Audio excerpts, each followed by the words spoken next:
let's see. Some turns here, some turns there. Twist here. And I think I might have it.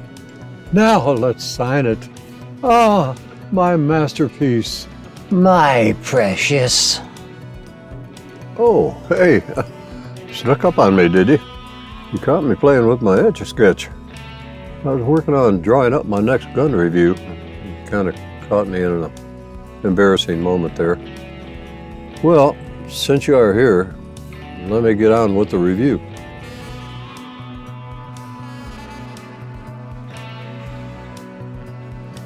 Of the Ruger revolvers, my all-time favorites include the GP141 with a 4.2-inch barrel, a GP141 5-inch, the SP101 and the 2 1/4-inch barrel, all chambered in 357 Magnum, and there is the Red Hawk 5.5, chambered in 44 Magnum. Others aside, I'm just going to pass on my experience with the Ruger SP101 in the 2 1/4-inch barrel, and why I think it's the best stubby revolver there is.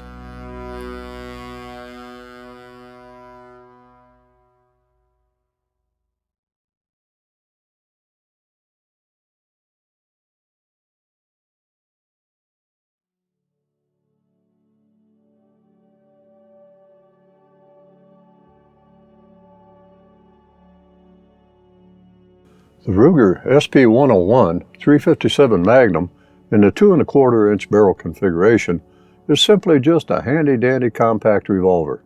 It looks good, it is a joy to handle, and with better grips and a firm hold on those grips, can be a fairly pleasant shooter, even when full-load 357 Magnum projectiles are passing through its bore.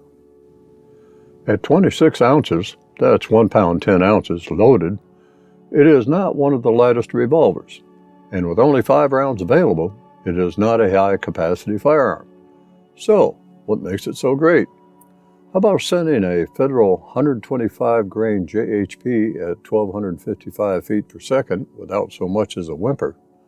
Or how about lobbing a federal 158 grain Hydroshock JHP downrange at about 1,122 feet per second? Perhaps the Sig Sauer V-Crown 125 grain JHP 38 Special plus P at 900 feet per second, or the Sig Sauer V-Crown 125 grain JHP 357 Magnum at around 1,450 feet per second, might be more to your liking. These are my favorite loads for the revolver. The Ruger SP101 can handle these and yell, "Feed me all night long!" Two of the SP101 revolver's greatest attributes is the pinned replaceable black ramp front sight and integral rear sight, and the triple locking cylinder that is locked into the frame at the front, rear, and bottom for more positive alignment and dependable operation. Takedown of integrated subassemblies requires no special tools, allowing for easy maintenance and reassembly. The grip frame easily accommodates a variety of custom grips. And, of course, it is made of stainless steel for corrosion resistance, something that is important to me when living in a southern state. Opening the cylinder takes a simple push of the cylinder release button, rather than a push or pull. Last, but not least, is the fact that this SP101 has double strike or restrike capabilities. Unless all cartridges have been fired, or in the rare case of a misfire, pulling the trigger fires the next live chambered cartridge.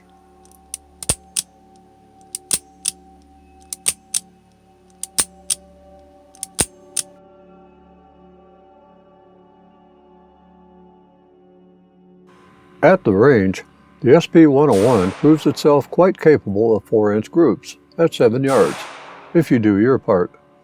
The further the distance, the worse it gets, at least for me, since a short sight radius hampers long-distance shooting a tad. With a target at 25 yards, I can tell you that I will hit the target. What I cannot tell you is exactly where. Surprisingly, And with a good grip, follow-up shots can be quick, even with 125 grain 357 Magnum ammunition. With the gun being so short, and with a firm grip on the revolver, recoil is straight back into the hand and tends to lift the whole hand, rather than just rotating the gun into hand. Locking out the arms and wrist gets this diminutive revolver back on target faster than you might think possible. For defensive carry, the SP101 is normally loaded with 38 Special Plus P 158 grain LSW CHP, or lead semi-wad cutter hollow point, at 900 feet per second. This has been a standard law enforcement cartridge for many years. For very serious shooting, the 6 Hour V-Crown 125 grain JHP 357 Magnum at around 1450 feet per second seems to have a good accuracy. Muzzle and side flash can be quite impressive from the 357 Magnum load. You don't want your hand anywhere near the flash gap. I use a thumb over grip when I get serious about putting rounds where I want them. With the thumb wrapped method of holding a revolver, both hands on the butt, the revolver is better stabilized and the support hand is well away from the flash gap. For me, I can apply it regardless of the size of the revolver, small, medium, or family economy size. Felt recoil can be bothersome, although the SP101 weighs more than some other compact revolvers. The felt recoil is sharp in the hand, and I would recommend light target ammunition in 38 Special. For example, a target load of 147 grain round nose or wad cutter for range practice. Even shooting range ammunition can be bothersome to some. At 690 feet per second, 147 grain round nose or wad cutter is a very mild load that will help you concentrate on what needs to be concentrated on and not worry about recoil. Compared to a revolver like the Ruger LCR or a similar lightweight revolver, the felt recoil by the SP101 is a pussycat.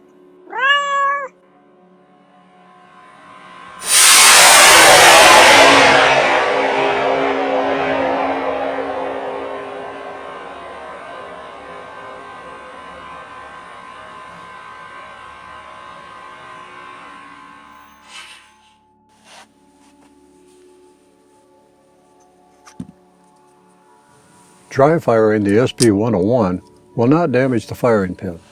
I do, however, recommend the use of snap caps, and I do use them when dry firing any of my cartridge-based firearms.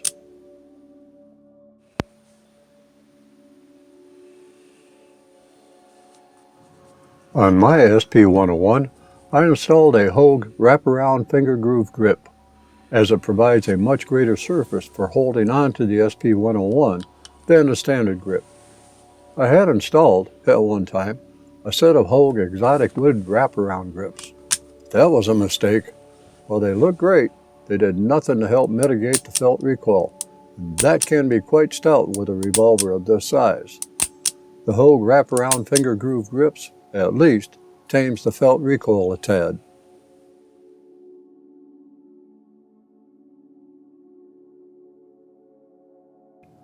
This all-stainless steel revolver has proved itself to be utterly reliable and easy to conceal in a proper holster.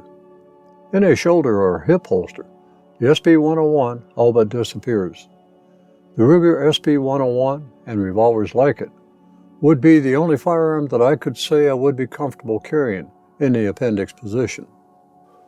For my Ruger SP101, I have several holsters, a Falco 92 IWB for strong side carry, a Kybrid holster from Crossbreed Holsters that is also for strong side carry, a Kybrid holster from Crossbreed Holsters that is set up in a cross-draw configuration, and a Gelco Miami Classic II shoulder holster system, which, because of my back problems and the need to keep anything heavy off my hips, the Gelco Miami Classic II shoulder system works very well. With the proper holster and clothing, the Ruger SP101 does not have a gibbous outline when carried. The beauty of a revolver like the Ruger SP101 is the concealment factor. While on the heavy side, the SP101 can be a welcome companion in the time of need. Keep a couple of speed loaders and/or speed strips handy for reloading, and you are good to go. The SP101 holds 5 cartridges, and, hopefully, you'll be well served by those. Consider this. Although a semi-automatic may hold 15 rounds, you would have the same count with 2 speed loaders or 2 speed strips, plus the 5 loaded in a revolver. In fact, you might take advantage of my special 10-round speed loader, a simple stripper clip for the SKS rifle. I will have a video review of how I use the SKS stripper clip for reloading revolvers later.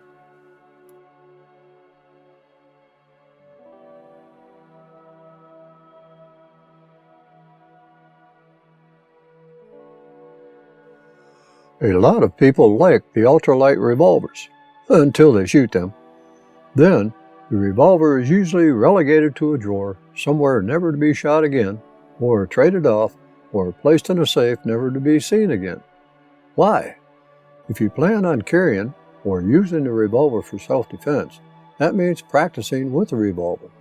And that doesn't just mean dry firing the darn thing. It means putting some rounds through it, even if you must wear shooting gloves to do so. In a real-life, honest-to-God, get down and dirty or you die situation, you won't feel the effects of the recoil until long afterward.